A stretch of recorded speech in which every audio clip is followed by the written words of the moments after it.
তুমি সাবধানে চালাও রে মাঝি রঙ্গিলা নাও, তুমি সাবধানে চালাও রে মাঝি রঙ্গিলা নাও।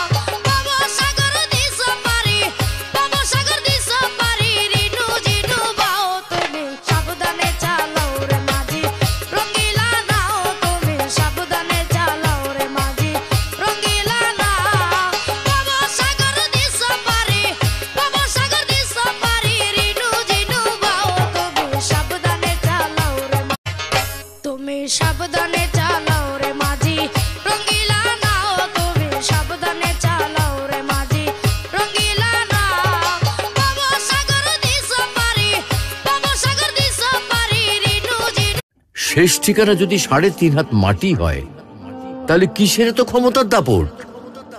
ভোর 5টায় মৃত্যু, সকাল 6টায় জানিয়ে দেওয়া হবে মাইকে, 8টায় শেষ গোসল করানো হবে, 9টায় তোমাকে নতুন কাপড়ে সাজানো হবে, জোহরের নামাজের পরে তোমার আলিশান বাড়ি থেকে বের করে নিয়ে যাওয়া হবে, 2টায় তোমার জানাজার নামাজ পড়ানো হবে, 2:30টায় তোমাকে কবরে নামিয়ে ফেলা হবে।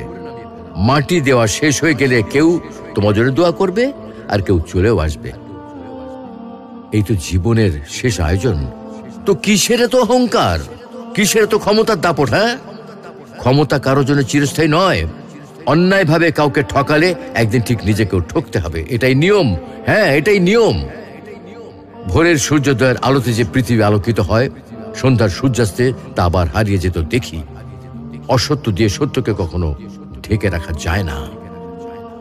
প্রকৃতি